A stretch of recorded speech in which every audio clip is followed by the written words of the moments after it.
when I was young, I could take high aggravation for high reward. I was willing to invest incredibly high aggravation, people, work, meetings, because the reward was potentially very high. Now, if it's a super high reward, but it's high aggravation, it's a non-starter. It's a no. I want low aggravation for any kind of reward. And that is business, that's people, that's everything. I want as low aggravation as I can get. Now that comes with a sacrifice. That comes with the ability to scale, maybe. That comes with the ability to do it again. But I'm not competing with anybody. And I've gotten to a spot where that's okay with me. So that those factors come in. If someone said to me right now, Jesse, you could be in ground zero at Google, but you have to go and we're going to go to Europe 3 times a year and blah, blah, blah, blah. I'm out. I'm out. I'd rather go to the football game, my kid's football game. What you're saying here is repellent to some people, right?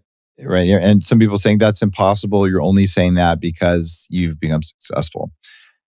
And I would have been one of those people in my 30s. I made $6 million when I was 26 in the tech world, lost it when I was 28. So same kind of thing.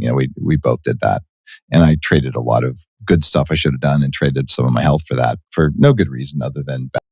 But I know at least a couple dozen people who are 30 or under who didn't do that and are quite successful, quite wealthy, and they're way happier and have better relationships and better friendships than other people. So there is no evidence that shows that hard work creates results. Because we know lots of people work hard and don't get results. We know the ability to work hard is important to get results, but it doesn't mean doing it all the time is how you do it. In fact, doing it for brief periods of time with greater results seems to work better. And that's the goal you should have when you're younger is leverage your time, leverage your energy so that you can start these activities earlier and be a lot happier. There's a famous speech by a guy, I forgot the guy's name, but I need a memory pill, Dave. I've got one. For the holidays, send me something that will give me better retention. But I do remember reading that in the 1940s at Prudential Insurance, a guy gave a talk, a famous talk. I'll send you a copy of it because I have a paper copy of it. It's interesting, where he studied what made people successful. And he wanted to distill it down to one thing because he had been told his whole life exactly that you just said.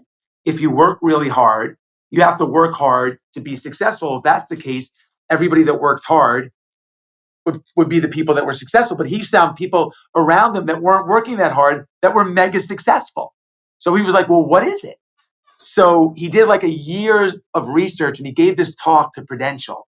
And he simplified it to one characteristic. And it sounds obvious.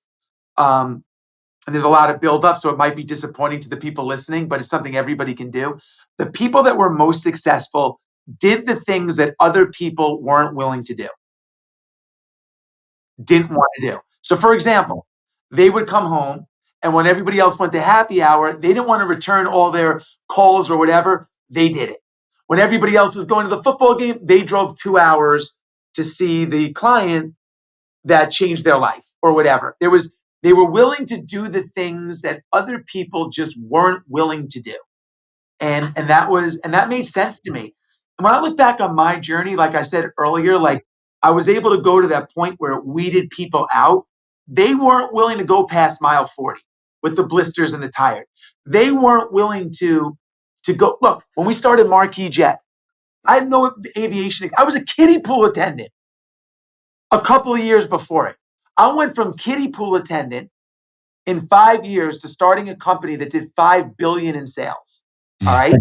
When we started Marquis Jet, if they would have said to me, they did say to me, you're going to need FAA approval, Department of Transportation approval, raise money, buyers, hire sales, blah, blah, blah. I'd be like, what? I was a kiddie pool attendant. What are you talking about? What's the first thing you said I need? Department of Transportation approval?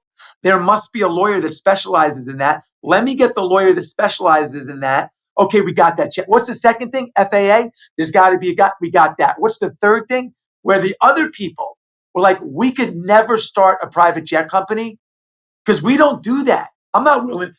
That's not what we do. I don't know anything about that. I'm not willing to go down that route. It weeded out 95%, 99% of the people. So now my competition pool is like 3 companies. Love it. Let me tell you something. Do you know how many Apple podcasts there are? I think there's 2 million. It's gotten a little bit crazy right now. There's 2 million podcasts. Did you know that 500,000, I want to put an asterisk next to this because I want to double check my math. But I believe there's 2 million. And I believe that 500,000 of them, 25%, only do 1 episode of the podcast and then quit. Exactly. So if you're telling me that the State of the Union is, we can discredit 25% of anyone in our field or whatever because, oh, the advertisers didn't come, this is too hard, I don't want to have what it takes to grow a following, then I already like my chances. Because what I say at the very beginning of this conversation when you talked about is, why do you run the 100-mile races? Because it's a test of will. So if they're not willing to do that, now my field is only 75% of the market. Now we get to 10 episodes, it gets to like 50%. So all I got to do is stick in for 11 episodes and I'm in the top 50%. It's completely true. Same thing goes with companies. The vast majority of companies, something like 99 out of 100 don't make it past $1 million in revenue, right? And then it happens again going past 10 million and again going past 100 million to the point there's 17,000 companies in the US doing north of $100 million in revenue. And I built one of them from scratch. Wait, what did you say? There's 17, say that again? There's only 17,000 companies in the US doing north of $100 million a year in annual revenue. Whoa. So, and you've built companies that are the next tier above that, the $1 billion companies. I never hit. I might have hit $1 billion in valuation using fantasy math, but if you don't sell it for $1 billion, it doesn't do anything.